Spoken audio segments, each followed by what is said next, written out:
बहुत समय पहले एक छोटे से गांव में एक बड़ा रहस्य छिपा हुआ था।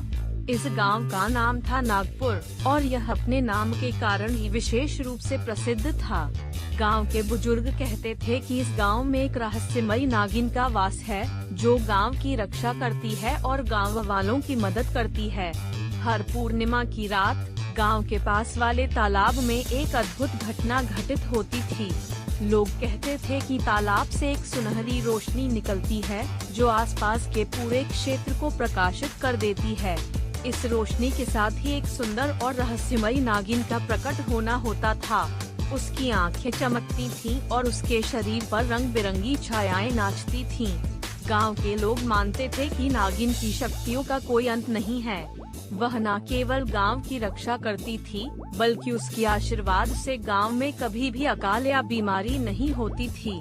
नागिन के प्रकट होते ही लोग उसकी पूजा करने लगते थे और अपने सुख दुख उसके सामने रखते थे। कहा जाता था कि नागिन उनकी सभी इच्छाएं पूरी करती थी और उनके दुख दूर करती थी। गांव में एक वीर और साहसी युवक रहता था, जिसका नाम था अर्जुन। अर्जुन ने अपने पिता से बचपन में ही इस रहस्यमयी नागिन की कहानियां सुनी थीं और वह हमेशा से उसे देखना चाहता था। उसने ठान लिया कि वह एक दिन इस नागिन से जरूर मिलेगा और उसके रहस्य को सुलझाएगा। एक दिन अर्जुन ने गांव के बुजुर्गों से सलाह ली और अपने मित्रों के साथ मिलकर योजना बनाई। उसने निर्णय लिया कि वह पूर्णिमा की रात को तालाब के पास छिपकर नागिन का प्रकट होना देखेगा। सभी मित्रों ने उसे इस साहसिक कदम के लिए बधाई दी और उसके साथ जाने का निर्णय लिया। पूर्णिमा की रात आ गई। अर्जुन और उसके मित्र तालाब के पास छिपकर नागिन का इंतजार करने लगे। जैसे ही रात का अंधेरा गहराया, तालाब से सुनहरी रोशनी निकलनी शुरू हो गई। अर्जुन और उसके मित्र मंत्रमुग्ध हो गए और तभी तालाब से एक अद्भुत नागिन प्रकट हुई।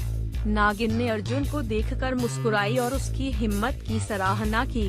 उसने अर्जुन से कहा, तुम्हारी हिम्मत और जिज्ञासा ने तुम्हें यहाँ तक पहुँचाया है, लेकिन यदि तुम मेरे रहस्य को जानना चाहते हो, तो तुम्हें मेरी 3 परीक्षाएं पार करनी होंगी। नागिन ने पहली परीक्षा के रूप में अर्जुन से एक कठिन कार्य करने को कहा। उसने कहा, तुम्हें गांव के पास वाले घने जंगल में जाकर उस पेड़ से अमृत फल लाना होगा, जिसे दानवों ने अपने वश में कर रखा है। अर्जुन ने बिना किसी डर के इस परीक्षा को स्वीकार किया और अपने साहस से अमृत फल लेकर लौट आया। दूसरी परीक्षा के रूप में नागिन ने अर्जुन की बुद्धिमानी की परीक्षा ली। उसने अर्जुन को एक पहेली दी और उसे सुलझाने का कार्य सौंपा। अर्जुन ने अपनी बुद्धिमानी से पहेली को सुलझा लिया और नागिन ने उसकी बुद्धिमानी की प्रशंसा की। तीसरी और अंतिम परीक्षा निष्ठा की थी। नागिन ने अर्जुन से कहा, तुम्हें अपनी निष्ठा का प्रमाण देना होगा। तुम्हें उस गांव की रक्षा करनी होगी जो विपत्ति में है। अर्जुन ने अपनी निष्ठा से गांव की रक्षा की और नागिन की सभी परीक्षाएं पार कर लीं। अर्जुन की निष्ठा और साहस देखकर नागिन ने उसे आशीर्वाद दिया और कहा, तुमने अपनी हिम्मत, बुद्धिमानी और निष्ठा से सभी परीक्षाएं पार की हैं। अब मैं तुम्हें अपने रहस्य से अवगत कराती हूँ। नागिन ने बताया कि वह इस गांव की देवी है और उसने अर्जुन को अपनी शक्तियों से नवाजा। नागिन के आशीर्वाद से अर्जुन एक महान योद्धा बन गया और उसने गांव की रक्षा और विकास के लिए अपने जीवन को समर्पित कर दिया। उसकी वीरता और निष्ठा की कहानियां दूर दूर तक फैलीं और लोग उसे सम्मान और प्रेम की दृष्टि से देखने लगे।